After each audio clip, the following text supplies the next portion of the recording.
কেন আমরা সবসময় চাঁদের একটি পিঠি দেখি? আপনি কি কখনো লক্ষ্য করেছেন, যখন আপনি চাঁদকে দেখছেন তখন সবসময় একই রকম দেখেন? পৃথিবী ও চাঁদ তাদের নিজেদের অক্ষের উপর ঘুরলেও কেন চাঁদের অন্য পিঠ আমরা দেখি না? এরই উত্তরের সাথে আরো কিছু রহস্যময় বিষয় নিয়ে মেঘাচলের আজকের এই নতুন এপিসোড শুরু হতে যাচ্ছে। আজ আপনি এমন কিছু জানতে চলেছেন যা হয়তো আগে কখনোই কল্পনাতে আনেননি। কিছু বিজ্ঞান মনস্ক ও গাণিতিক জ্ঞান সম্পন্ন মানুষ খুব অল্প কিছু সময় নিয়ে এই ভিডিওটা পুরোটাই দেখতে পারেন আর জেনে যেতে পারেন অনেক কিছু। চলুন তবে শুরু করা যাক।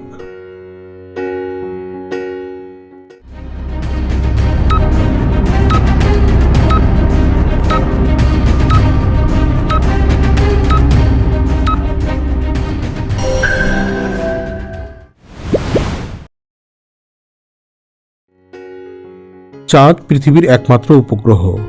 নিজের অক্ষের উপরে পাক খাওয়ার পাশাপাশি পৃথিবী যেমন সূর্যকে কেন্দ্র করে তার চারিদিকে ঘোরে, ঠিক তেমনি চাঁদও পৃথিবীর চারিদিকে ঘুরতে ঘুরতে নিজের অক্ষের উপরে ঘোরে। এই ঘোরা বৃত্তাকার কিংবা উপবৃত্তাকার না, বরং এটি ঘোরে সমলয়ে বা যুগপৎ ভাবে, অর্থাৎ অবস্থান বদলানোর সাপেক্ষে ঘূর্ণন। এছাড়া পৃথিবীকে কেন্দ্র করে ঘুরতে চাঁদের যে সময় লাগে, নিজের অক্ষের উপরে পাক খেতেও চাঁদের একই সময় লাগে। এই আশ্চর্য মিল অন্য কোনো উপগ্রহের বেলায় দেখা যায় না। কিন্তু এটা নিয়ে কৌতূহল জাগা স্বাভাবিক যে নিজের অক্ষের উপরে পাক খেলেও পৃথিবী থেকে সবসময় আমরা কেন চাঁদের একটি পাশই দেখতে পাই। আর এটাই হচ্ছে আজকের ভিডিওর মূল প্রসঙ্গ। চলুন সে সম্পর্কে আরো বিস্তারিত জেনে নেই। চাঁদ পৃথিবীর সাথে অভিকর্ষীয় আলিঙ্গনে আবদ্ধ হয়ে পড়েছে, ফলে চাঁদ পৃথিবীর দিক থেকে চোখ ফেরাতে পারছে না কিছুতেই। মানে ভাবখানা এমন যে পৃথিবীর অভিকর্ষজ বল একটা অদৃশ্য হাত দিয়ে চাঁদের নাকটি চেপে ধরে আছে। তাই চাঁদটা পৃথিবীর চারিদিকে যতই ঘুরছে, নাকটি কিন্তু ঠিক সবসময় পৃথিবীর বরাবরই থাকছে। একটা অপেক্ষাকৃত ভারী বস্তুর কাছাকাছি তুলনামূলক হালকা একটি বস্তু থাকলে এরকম হয়। ভারী বস্তুটির তো অভিকর্ষজ বল বেশি হয় স্বাভাবিক, আর হালকা বস্তুটি সব দিক থেকেই যেহেতু একই রকম নয়, তাই তার পক্ষে স্বাধীনভাবে পাক খাওয়া কঠিন হয়ে পড়ে। একটি বোতলে অল্প একটু পানি ভরে যদি ওকে গড়িয়ে দেওয়া হয়, তবে সেটির পক্ষে গড়িয়ে গড়িয়ে যাওয়া কঠিন। এক পাশে বেশি ভার হয়ে গেলে পাক খেতে বাধা পায়। কিন্তু আরেকটি বোতলে যদি পুরো পানি ভর্তি করে গড়িয়ে দেওয়া হয়, তবে সেটি স্বাধীনভাবে গড়িয়ে যেতে পারে। আশা করি ব্যাপারটা বুঝতে পেরেছেন। আসলে কিন্তু চাঁদের কারণে পৃথিবীরও নিজের স্বাধীনভাবে ঘুরতে সমস্যা হয়। চাঁদ না থাকলে পৃথিবী হয়তো আরো জোরে জোরে ঘুরত। তখন অনেক কম সময় দিন রাতের আবর্তন হতো। এই ঘটনাকে বলা হয় টাইডাল লকিং।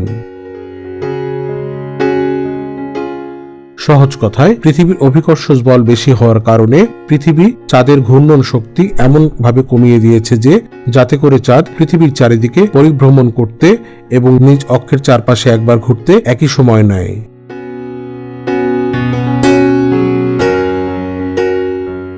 তবে চাঁদ পৃথিবীর উপরে একই প্রভাব ফেলছে, যার ফলে পৃথিবীর ঘূর্ণন শক্তিও ধীরে ধীরে কমে যাচ্ছে। এবার কিছু গাণিতিক হিসাব নিয়ে কথা বলবো, মনোযোগ দিয়ে শোনার অনুরোধ করছি। চাঁদ তার নিজের চারিদিকে এবং পৃথিবীর চারিদিকে একবার ঘুরে আসতে সময় লাগে 27 দিন 7 ঘন্টা 43 মিনিট 11 সেকেন্ড। আর সমসাময়িক আবর্তনের ফলে পৃথিবী থেকে এই সময়টি 29.5 দিন হিসাবে গণনা করা হয়। পৃথিবীকে কেন্দ্র করে ঘোরার সময় এই ঘন্টা আবর্তনের মধ্যে অর্ধেক ডিগ্রি পরিমাণ দূরত্ব অতিক্রম করে চাঁদ। একইভাবে পশ্চিম থেকে পূর্বে পৃথিবীকে কেন্দ্র করে যে অক্ষরেখায় চাঁদ আবর্তন করে থাকে, সেই অক্ষরেখায় সে একদিন বা 24 ঘন্টায় 13 ডিগ্রি কোণ অতিক্রম করে। তবে এই সময় চাঁদের কক্ষপথের উপকেন্দ্রিকতা থেকে যে ক্ষুদ্র পরিবর্তন সৃষ্টি হয়, তার কারণে পূর্ণিমার সময় পৃথিবী থেকে চন্দ্রপৃষ্ঠের শতকরা প্রায় 59 দেখা যায়। এসব কারণেই পৃথিবী থেকে চাঁদের এক পিঠ আমরা সবসময় দেখি। আশা করি পুরো ব্যাপারটা আপনাদের সামনে অনেকটা পরিষ্কার হয়েছে। 1959 সালে প্রথমবারের মতো চাঁদের অপর পৃষ্ঠের ছবি তোলে সোভিয়েত ইউনিয়নের লুনা 3 নামক নভোযান।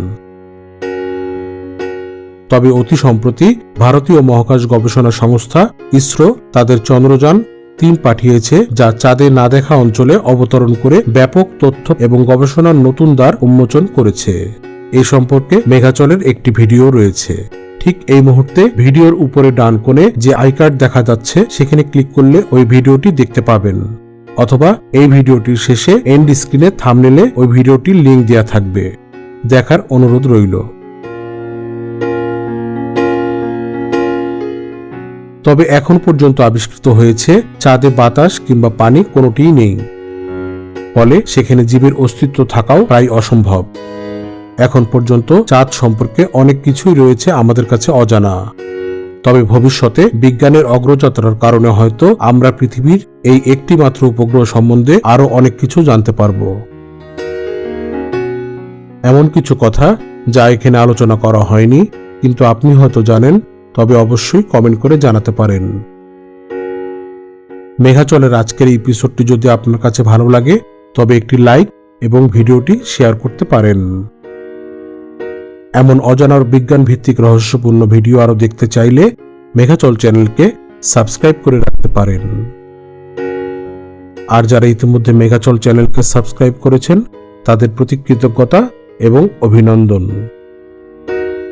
ভালো থাকবেন। ধন্যবাদ।